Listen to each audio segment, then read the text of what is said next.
The Great Wall begins by showing the action of a chase between a herd of hill tribes and mercenaries from Europe.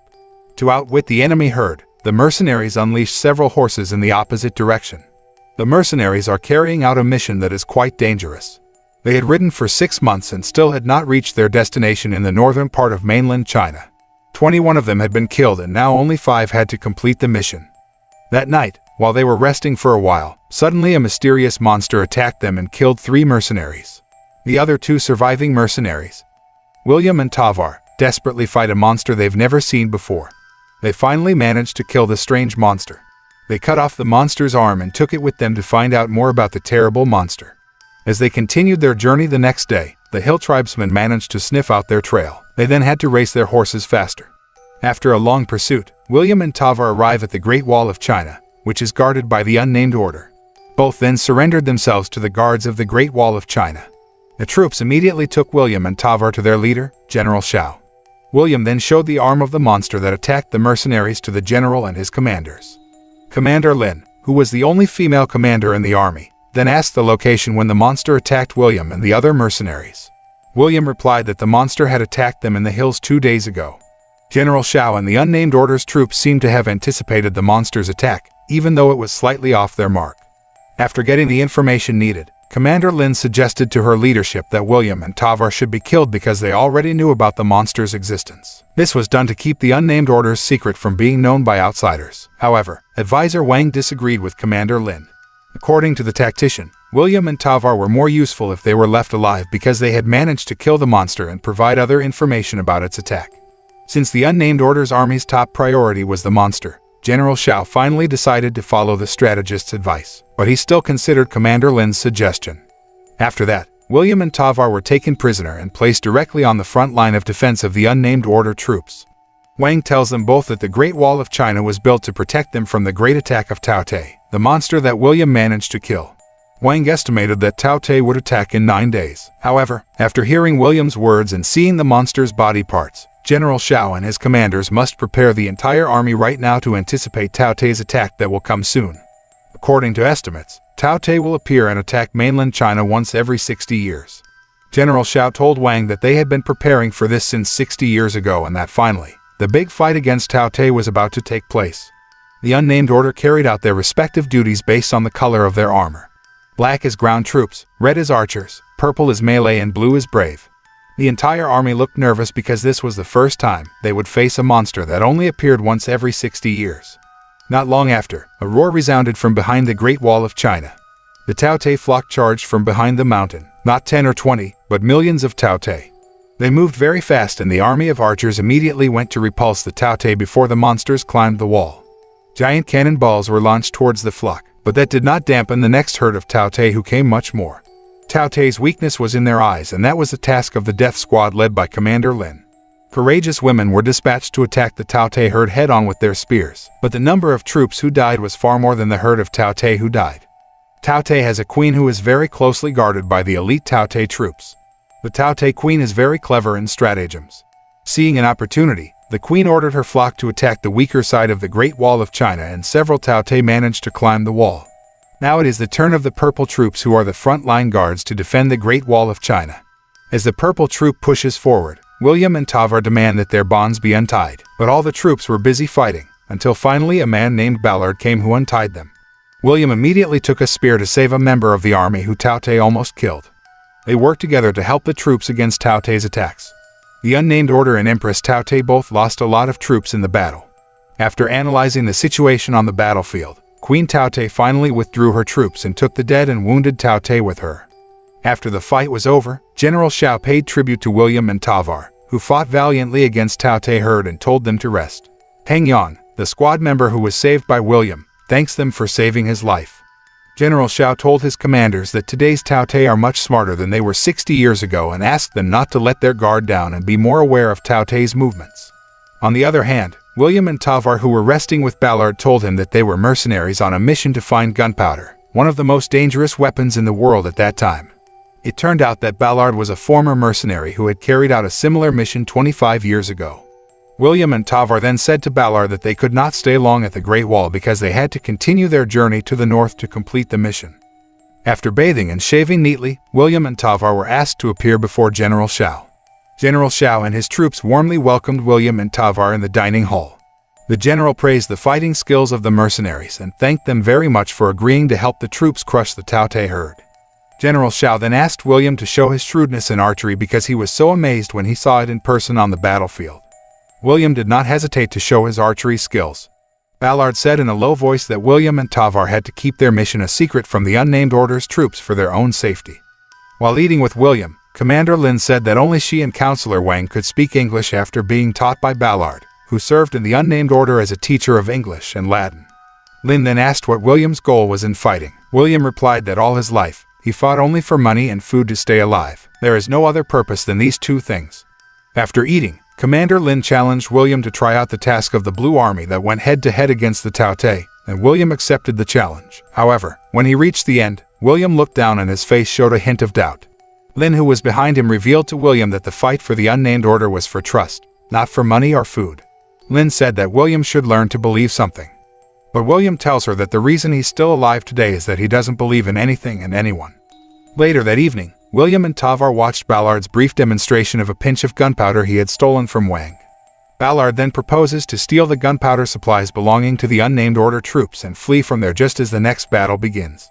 Counselor Wang then called William and Tavar and showed them a lump of magnetic stone he found while searching William's belongings. He stated his assumption that William could easily kill a Taotai because of the stone's influence.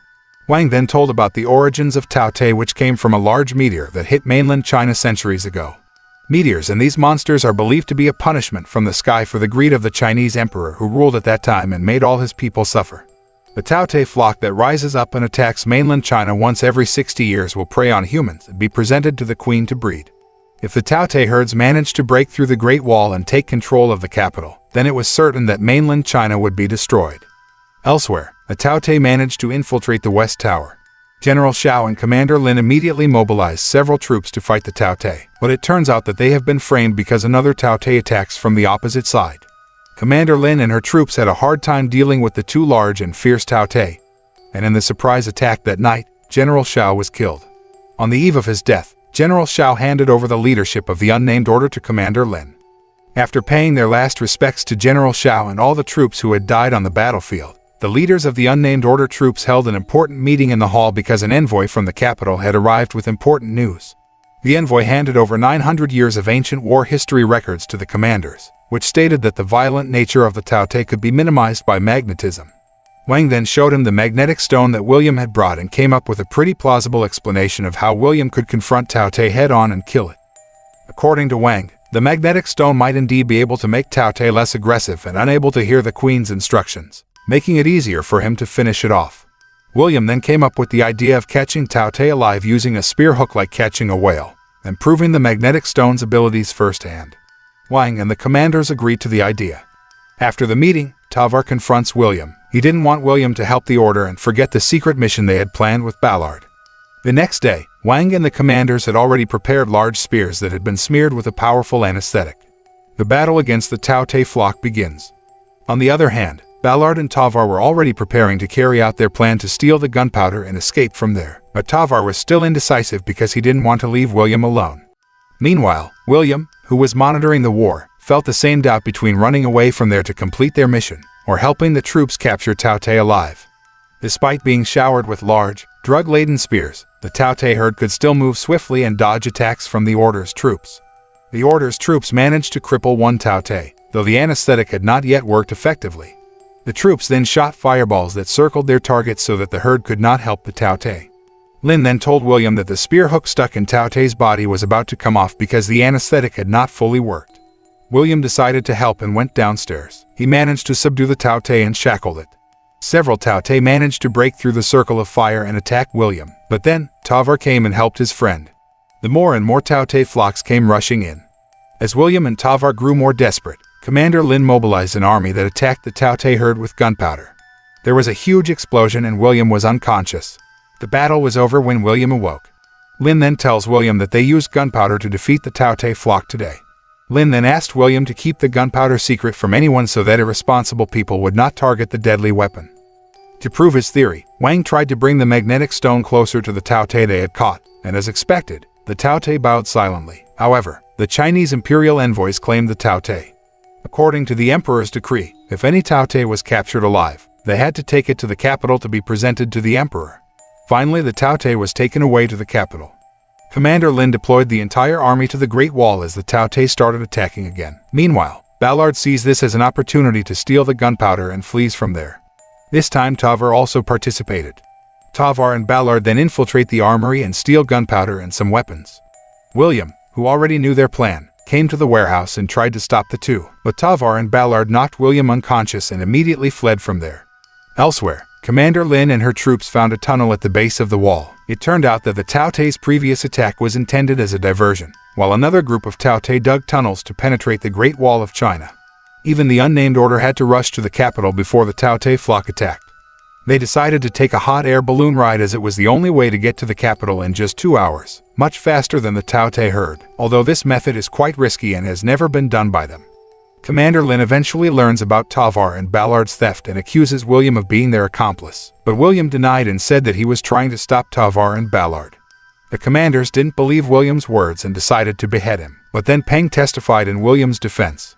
He saw for himself that William meant to stop Tavar and Ballard. Hearing Peng's statement, Lin decided to lock up William and send troops to chase Tavar and Ballard. Elsewhere, Tavar and Ballard managed to escape quite a distance from the Great Wall of China, but in the middle of the journey, Ballard betrayed and left Tavar in the desert alone, without a horse and of course with all the gunpowder they stole. The unnamed order troops started flying hot air balloons and headed towards the capital, but it turned out to be not as easy as expected. The troops were still having trouble balancing the balloon and some hot air balloons exploded or fell to the ground. Peng then frees William because the Taotai herd has already entered the capital. Wang then told William that he was now free to do whatever he wanted and told everyone that the world was in danger. But William decided to help the troops against the Taotai swarms. William said that the only way to win this battle was to kill Queen Taotai. As the troops were preparing to head to the capital, the Chinese imperial envoy who had brought a Taotai alive had already arrived at the emperor's palace. The messenger then demonstrated how the magnetic stone worked against Taotai. The Emperor of China and all court officials were stunned to see the ability of the magnetic stone to suppress the monster's aggressive nature. But unbeknownst to them, the Taotai sent a signal to his queen about its current location. Elsewhere, Ballard, who was captured by the hill tribes, eventually died because they did not know the use of the gunpowder brought by Ballard and simply burned it in the fire. After Ballard and the hill tribesmen died, Tavars took control of all their weapons and horses and some remaining gunpowder. But before long, the unnamed order troops managed to catch up and capture him. The Taotai flock arrived in the capital along with the Nameless Order's troops. A big battle was inevitable. Commander Lin was nearly killed, but William, Wang and Peng arrived just in time to save her. Since the Taotai would not attack while the queen was eating, Wang devised a plan to attach the food and gunpowder to the Taotai they held hostage and release it so that it would return to its queen. And when the Taotai got close to its queen, William would explode the gunpowder. When William and the others were about to arrive at the ambush site, a pack of Taotai attacked them. Peng is injured and sacrifices himself to hinder the Taotai so his friends can carry out their plan. William, Lin, and Wang finally released the monster. The Taotai immediately returned to its queen so that the queen could eat. William and Lin then climbed the tall tower so William could aim the gunpowder-tied arrow at the target. Meanwhile, Wang sacrificed himself by fighting a group of Taotai who already knew of their existence. The queen's bodyguards deflected William's 2 arrows and now only 1 gunpowder remains and is the last chance they have to save humanity. William then threw a magnetic stone at Queen Taotai's bodyguards, which created a gap in the shield. Lin then threw a spear linked by gunpowder and managed to blow up the queen and its guards. Because the Taotai queen had died, the entire Taotai flock froze at the loss of the signal. William and the order troops won the battle. After that, William came to Tavar who was being held captive. For helping the troops win the war against Taotai, William said that he was allowed to carry gunpowder and be escorted home by the cavalry to his country. The emperor gave William the choice, bring gunpowder or save Tavar. William then chose to save his best friend. After saying goodbye to Lin, William returned home with Tavar. The film ends.